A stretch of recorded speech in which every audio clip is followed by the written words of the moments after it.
you need some kind of facility, access to clients, good horses, well-trained staff, and you can do it, but you need a lot of interested, dedicated people.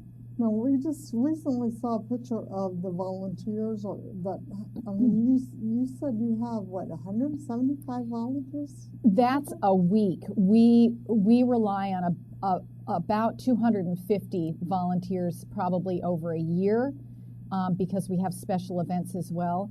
But in that picture, that was a group of students going out on a trail ride. Some of our riders need a leader at the horse's head and a sidewalker on either side of the horse to make sure that if they're off balance, they will be safe.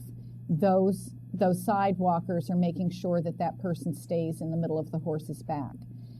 There are other riders who are independent. Some of our at-risk youth, or the riders with learning disabilities, some of the riders with mental health issues, they may ride or learn to ride independently.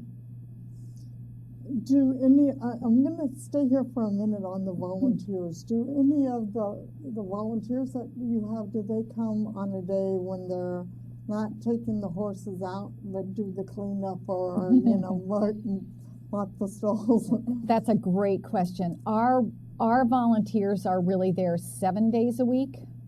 Our classes are Monday through Friday, but we have volunteers who help with the everyday chores. They are our barn coordinators, as well as working one-on-one with the students. They can help us train the horses. They help with every aspect of running that farm, including the office work. So we have, right now, Windrush is, the core of the program is 35 acres with 2 barns, houses, and our big indoor arena and office space. And then we have 160 core or acres around us with woods and trails. We have people who help maintain fencing, who help keep the trails open, who help run the program on an everyday basis. And then when we're fundraising, we have people who help us with the fundraising activities. Our gala committee is unbelievable. There are different committees that help us be successful in running this program. You're bringing me into something that I was going to ask you about, like, we just recently had Halloween. Do the horses dress up for Halloween? Actually, and do a Halloween parade? They do. Oh, no. We have Halloween week, and the kids are encouraged to come in their costumes. Kids and adults. The staff you will find. I was the great pumpkin this year, so I had a big orange sweatshirt with a big smiley face on the back in black electrical tape and antenna and whatever. Horses, yes, they quite often wear stockings, they wear hats. We do dress the horses up. Kids are encouraged not only to dress themselves but to their horses. So although we don't make a big contest out of it, we do make a party out of Halloween during the week. Lots of Halloween games, spooky games. Oh, spooky games. And well, okay, so, but that was just a party for the staff, so to speak, or was that? Oh no, that's for our students. Students. No, that's we do a lot of seasonal activities in our classes. So we had a Halloween week where they went out on a spooky trail ride. Got a chance to show off their costumes to everybody and got a chance to dress up their horses. Now, we make a party of lots of things. Okay, so the Dances for Gala that I read about, that is a fundraiser. The Dances for Horses Gala is one of our biggest fundraisers. It is our biggest fundraiser, actually, during the year in terms of special events. And so it was a wonderful party put on at the Royal Sonesta in Cambridge, and we had a silent auction, live auction, terrific dinner. It was just a great party and very successful. Again, thanks to our gala committee and staff.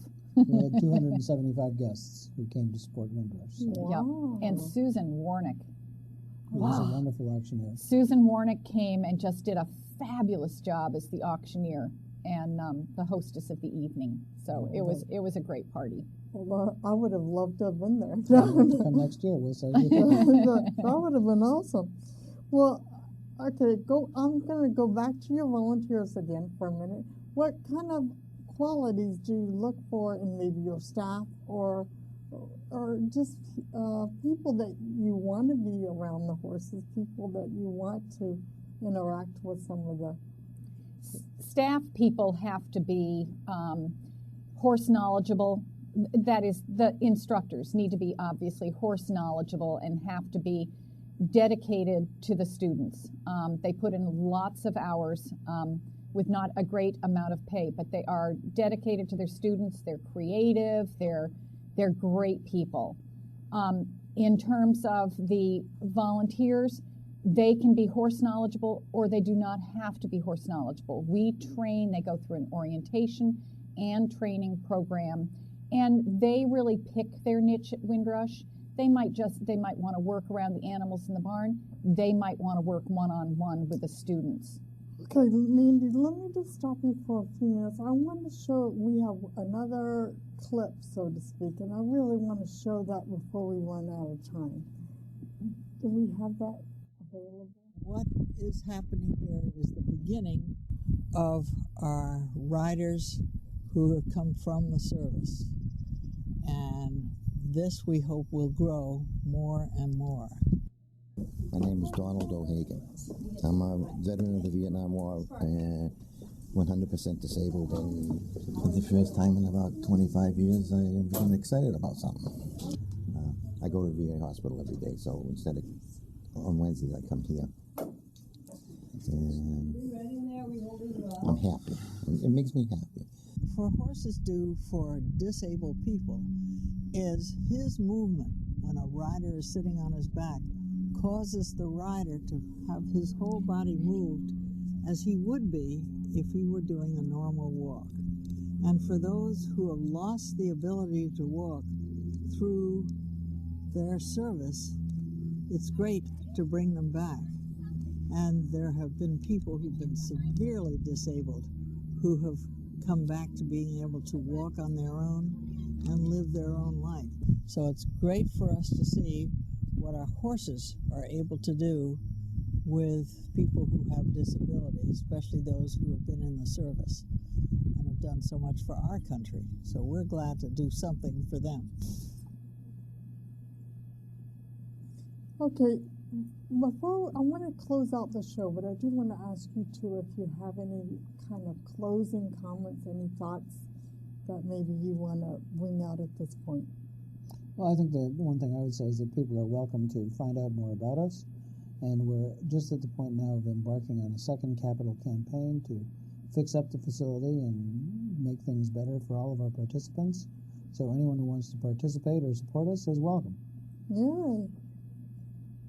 And I just want to make sure that people understand that we are open to the community. And one of the exciting things about having a permanent home at Windrush Farm and having saved the whole facility is that it is now open to the community. The 160 acres around us is open to the public, and we welcome visitors at Windrush. I do want to close out the show here at this point. Thank you very much for coming, both of you guys. Thank you for inviting us.